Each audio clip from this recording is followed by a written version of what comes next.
So, when you hear the term forgiveness and love being the cure-all and end-all, I've actually discovered it's true. I've basically run away from the pain inside me all of my life, and ended up to find wherever I'd gone, it had followed me, and there it was. And also to discover that the more you push down pain, the more you try and ignore it, the more you try and get away from it, the more it comes back to fight you. So that saying, what you resist persists, is actually true. Actually turning around and facing what's causing the pain is a very scary thing to do, but actually it's the most healing thing to do. And finding that if you go back and start to blame wherever it was the pain came from, and some of us have had horrendous things happen to us, some of us have had things inflicted on us that we had no choice over, but to go back and blame and to hang on to that pain is just perpetuating it. Now, I'm not knocking anybody who's been injured or traumatized or damaged. I'm not knocking anybody at all. I've been there. I've been one of those people.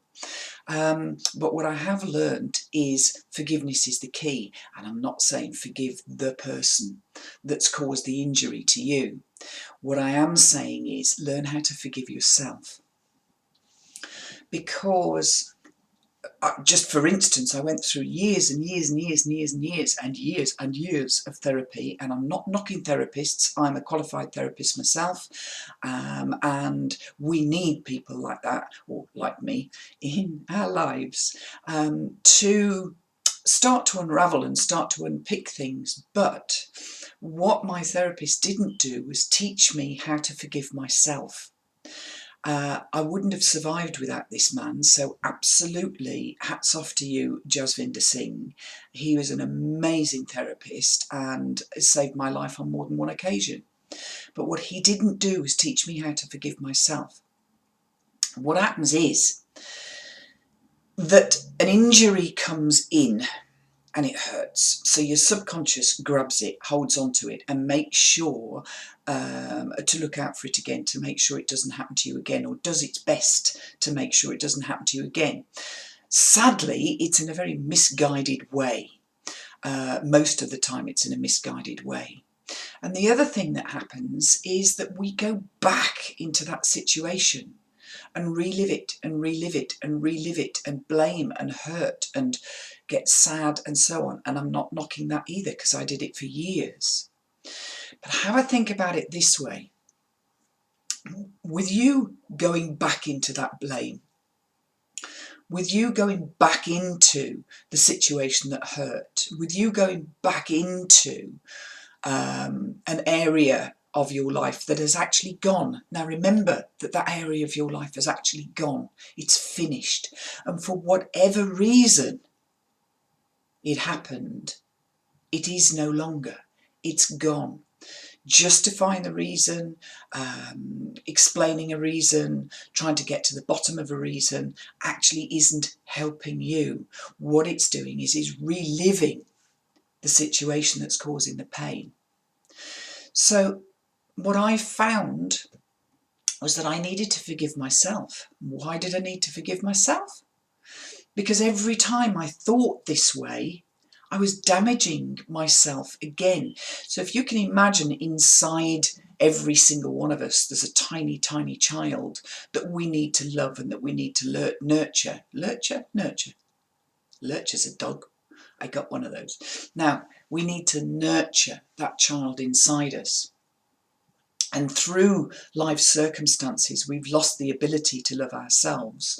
And the chances are we inflict punishment on ourselves for things that happen to us that were out of our control.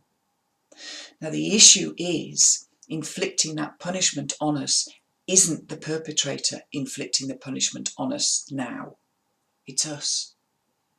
It's me. It's you. So going back into the blame, going back into the memory, going back into the whys, wherefores, anger and so on, is you re-inflicting that pain on you.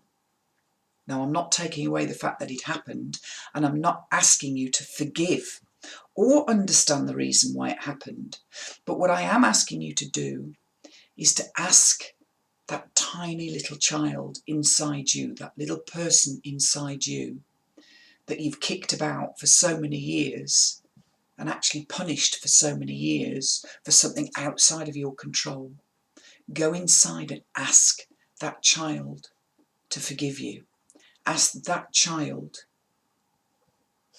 to forgive you, to tell that child that you're sorry, to tell that child that you love it, and that that child is love, and that you are love. It's a difficult one to get your head round, but once you can actually start to do that, once you can actually start to heal the child inside you, telling the child that you are sorry and that you love it, then you will start to heal. It's called self-love. Self-love.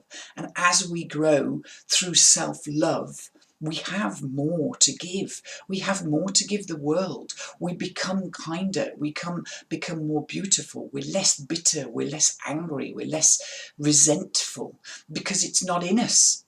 Because we've healed ourselves, those things don't exist.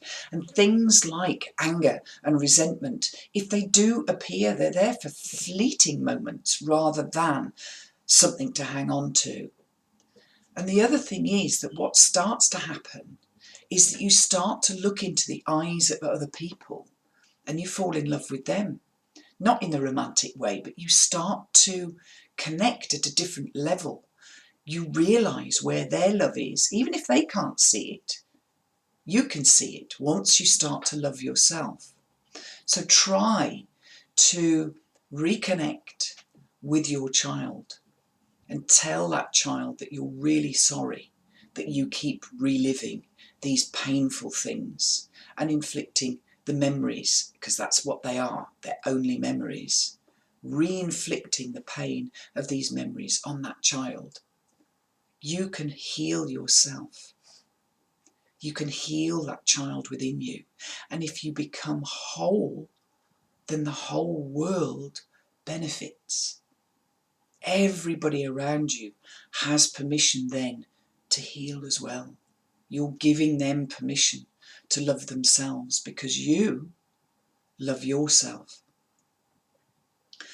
Now, the videos I set up and the videos I send out are really just me talking about my experiences. And yes, I've gone out and done qualifications so that I can teach other people to do it. And it's not me inflicting my stuff on you. If it helps you, wonderful. If it doesn't help, then disregard it. But if you do want some extra help, I have got 2 healing meditations on my website, thesingingzookeeper.com. One is for healing and one is for self-love, self-nurturing. So go to my website and do those for 10 minutes a day. What's going to happen there is that my voice will talk to your subconscious and you can just sit back and relax and take advantage of having 10 minutes of absconding from responsibility, for 10 minutes, just letting go of the reins and knowing that just by letting go of the reins, letting go of that resistance for 10 minutes each day, you're healing yourself. So go and get those meditations. Treat yourself 10 minutes every day to nurture yourself and to heal.